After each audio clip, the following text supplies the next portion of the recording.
अब loan defaulters की मौज लगने वाली है, क्योंकि आज मैं आपको इस वीडियो में बताऊंगा अगर आपने पास्ट में कभी लोन लिया था और आप उस लोन की रीपेमेंट नहीं कर पाए, उसके बाद अगर आपको दोबारा से पैसे की जरूरत पड़ गई तो उसके लिए आपको लोन कैसे मिलेगा। क्योंकि लोन में जब आप डिफॉल्ट करते हो जानबूझकर नहीं करते, आपके हालात आपको डिफॉल्ट करवा देते हैं। हालात से यह मतलब है जब आप लोन लेते हैं तब तो आपकी नौकरी अच्छी खासी चल रही होती है, फिर किसी कारण आपकी जॉब चली जाती है या आपका सैलरी का पैकेज कम कर दिया जाता है, तो इस कारण आप उसकी ईएमआई नहीं पे कर पाते, जिस कारण आप वहां पे लोन डिफॉल्टर में काउंट हो जाते हैं। और दूसरे सिनेरियो में आपका बिजनेस अच्छा खासा चल रहा होता है बट किसी कारण आपका बिजनेस लॉस में जाने लग जाता है और आप लोन की ईएमआई नहीं पे कर पाते, तो उस केस में भी आप लोन के डिफॉल्टर की कैटेगरी में आ जाते हैं। बट लोन डिफॉल्टर होने के बाद क्या होता है आप लोगों को पता ही है। लोन कंपनीज के रिकवरी एजेंट्स आपके जान के पीछे पड़ जाते हैं, आपको हैरेसमेंट करते हैं, कॉल्स कर करके परेशान कर देते हैं। और दूसरा सबसे बड़ा इंपैक्ट ये पड़ता है आपका लोन डिफॉल्ट होने का, आपका सिविल स्कोर वहां पे डाउन कर दिया जाता है और सिविल में भी रिपोर्टिंग चली जाती है। मतलब जब आप किसी और कंपनी में लोन अप्लाई करने जाते हैं ना, तो सिविल में साफ साफ दिखता है कि आपने लोन लिया था पास्ट में और उसकी लोन की ईएमआई आपने मिस कर दी या डिफॉल्ट कर दिया, तो इस कारण वो लोन कंपनी भी आपको लोन देने से डर जाती है। बट अब गाइस यहां पर आपको चिंता करने की बिल्कुल भी जरूरत नहीं है, इस वीडियो को कंप्लीट देखना। मैं आपको बताऊंगा ऐसा कौन सा लोन प्लेटफॉर्म है जो कि लोन डिफॉल्टर्स को भी यहां पे लोन देता है और कितने लोन अमाउंट तक की लोन मिलेगी। इसलिए कह रहा हूं वीडियो को आपने स्किप नहीं करना, वीडियो को कंप्लीट देखना। एंड गाइस अगर आप मेरे चैनल पर पहली बार आए हैं ना, तो सब्सक्राइब बटन भी अभी दबा लेना, क्योंकि वीडियो के फ्लो में आप यहां पे सब्सक्राइब बटन दबाना भी भूल जाते हैं और वीडियो को लाइक करना भी भूल जाते हैं, तो ये काम सबसे पहले कर लीजिए। सो गाइस सबसे पहले तो हम यहाँ पे लोन डिफॉल्टर्स की कुछ कैटेगरीज को समझ लेते हैं। मतलब कि जो सा आपका लोन में डिफॉल्ट हुआ है किस कैटेगरी में हुआ है। हर किसी लोन डिफॉल्टर्स को यहाँ पे लोन नहीं मिलता, एक से दो कैटेगरीज ऐसी हैं जिसमें आपको लोन मिल सकता है। तो गाइस अगर हम पहले सिनेरियो की बात करें तो पहले सिनेरियो में समझ लेते हैं अगर आपने पास में कभी लोन लिया था और उस लोन की ईएमआई है उस डेट पर आप ना दे पाए, मान लेते हैं आपकी ईएमआई 5 तारीख को लगती होती है, 5 को आपके बैंक अकाउंट से ईएमआई डिडक्ट होनी थी बट उस टाइम आपके बैंक अकाउंट में वो पैसा अवेलेबल नहीं था, तो इस कारण उस दिन की आपकी ईएमआई बाउंस हो जाएगी। तो वो ईएमआई आपने 1 दिन 2 दिन या 3 दिन के बाद दी थी, तो उस केस में आपको डिफॉल्टर की कैटेगरी में डाल दिया जाता है। बट इन डिफॉल्टर्स को फ्यूचर में लोन मिलने की पॉसिबिलिटी बहुत ही ज्यादा रहती है, क्योंकि जो सा आपका ईएमआई का गैप है ना ज्यादा नहीं रहा, आपने 2 या 3 दिन में उनकी ईएमआई पे कर दी। बट अगर ये आप ईएमआई गैप ज्यादा हो जाता फिर चांसेस थे कि आपको फ्यूचर में कोई भी लोन कंपनी लोन ना दे, बट इस डिफॉल्ट केस में आपको लोन डेफिनेटली यहां पे मिल सकता है। और गाइस अगर हम यहां पे दूसरे सिनेरियो की बात करें तो उस सिनेरियो में समझ लेते हैं अगर आपने पास्ट में कभी लोन लिया था और उसकी ईएमआई पे करे को 2 महीने 3 महीने या 4 महीने, मतलब लगातार आप कोई भी उनकी ईएमआई पे नहीं कर रहे, तो उस केस में गाइस आप बड़े तगड़े लेवल के यहाँ पे लोन डिफॉल्टर हो जाते हैं। तो इस केस में दोस्तों आप लोगों को कोई भी लोन कंपनी लोन फ्यूचर में नहीं देने वाली, क्योंकि आपका जो सा लोन ईएमआई का जो सा गैप है ना बहुत ही ज्यादा बढ़ चुका है और आप लगातार 3 से लेकर 4 ईएमआई अगर नहीं पे किए तो कौन सी कंपनी आपको भला यहां पे लोन देगी। देखिए पहले सिनेरियो में तो क्या था, आपने ईएमआई आपकी मिस हो गई पर आपने वो 3 दिन बाद पे कर दी, तो वो जो फ्यूचर में कंपनी अब अप्लाई करेंगे ना वो इस चीज को नोट करते हैं, उसको पता है कभी भी कोई बंदे को प्रॉब्लम आ सकती है।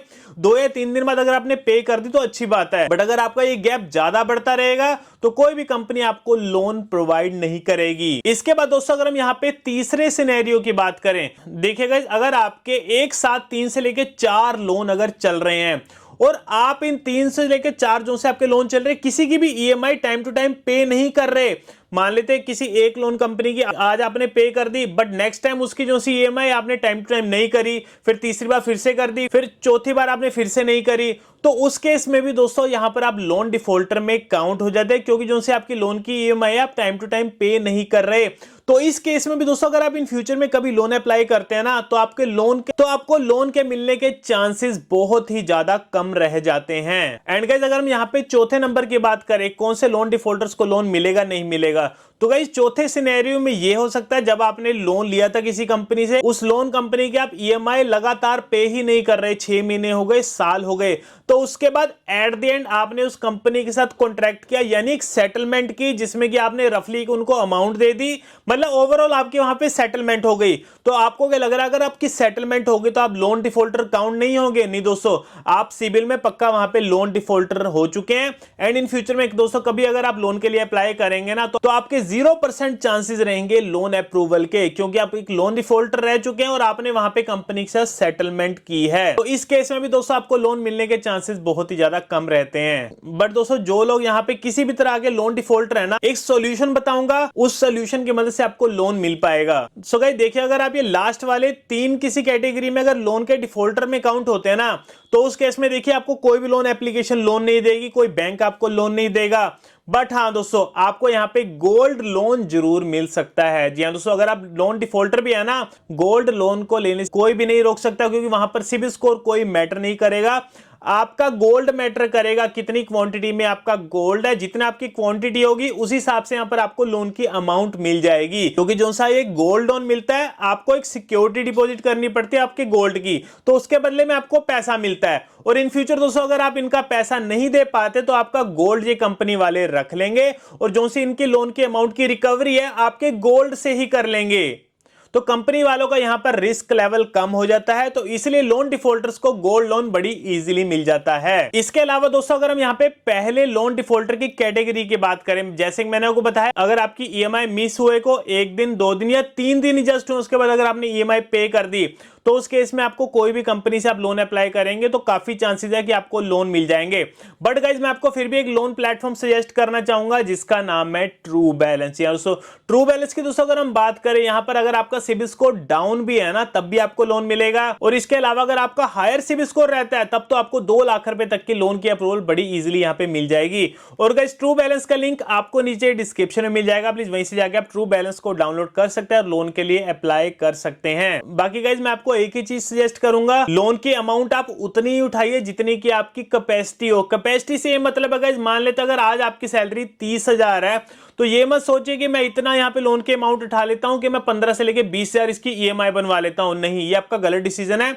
लोन की अमाउंट उतनी बनवाइए कि आपके 10 से लेके 15% तक की रेशो चले। एग्जाम्पल के लिए अगर आपकी 30,000 सैलरी है ना, तो ईएमआई उतनी बने आपकी 3 से लेके 5,000, ताकि आप वो इजीली मेंटेन कर सके। एंड इन फ्यूचर दोस्तों मान के चलते अगर आपकी जॉब चली जाए तो वो ईएमआई आप बड़ी इजीली पे कर सकें। देखिए अगर आपकी 30,000 सैलरी थी और आपकी ईएमआई वहां पे बन गई 20,000, और खुदा ना खास्ता अगर आपकी जॉब चली गई, अगर आपको बिजनेस में लॉस हो गया, तो 15 या 20,000 पे देना कितना ज्यादा मुश्किल होगा ना आपके लिए। 3 से लेके 5,000 फिर भी एडजस्टमेंट करके दे देंगे, बट बड़ी अमाउंट आपको पे करना बहुत ही ज्यादा डिफिकल्ट हो जाएगा। और इसी चक्कर में दोस्तों अगर आप लोन की ईएमआई नहीं पे करेंगे तो लोन डिफॉल्टर बन जाएंगे। तभी दोस्तों कह रहा हूं आपने लोन की अमाउंट उतनी उठानी है जितनी आपकी कैपेसिटी हो। बाकी तो गाइज मैंने आपको गोल्ड लोन का बता ही दिया है। गोल्ड लोन के लिए दोस्तों अगर मैं फेमस कंपनी की बात करूं तो मुथूट फाइनेंस सबसे बेस्ट कंपनी है, जिसमें आपको जो सा गोल्ड का है ना अच्छा खासा रेट आपको मिल सकता है वहां पर। बाकी इसके अलावा दोस्तों कोई ऐसी स्पेसिफिक लोन कंपनी नहीं है जो कि आपको लोन देती चली जाएगी अगर आप लोन डिफॉल्टर हैं तब भी। बहुत सारी देखो कंपनीज का होता है कि वो रिस्क प्रोफाइल आपकी पहले चेक करते हैं कि आपका जो सा लोन की प्रोफाइल है उसमें रिस्क लेवल कम है या ज्यादा है। जितना अगर रिस्क प्रोफाइल कम होगा तभी आपके लोन के अप्रूवल के चांसेस, क्योंकि इस कंपनी भी यहां पर देखती है कि अगर आपने पास में लोन लिया था उसकी ईएमआई नहीं पे कर पाए तो हमारी ईएमआई कैसे पे करेंगे, तो वो कंपनी भी आपको लोन देने से डरती है। इसलिए कह रहे हो लोन डिफॉल्टर्स को बार बार अलग अलग लोन कंपनीज में लोन अप्लाई मत करिए, आपका सिबिल स्कोर और ज्यादा डाउन होता रहेगा। तो यही था दोस्तों, मैंने आपको बता दिया लोन डिफॉल्टर्स के लिए कौन सा लोन प्लेटफॉर्म सही रहेगा, कौन सा नहीं रहेगा, लोन डिफॉल्टर्स कौन कौन सी कैटेगरीज में आते हैं। बाकी दोस्तों अगर आपको वीडियो अच्छा लगा और इन्फॉर्मेटिव लगा तो लाइक बटन को जरूर दबाना। सो मिलते हैं आपको अगली वीडियो में।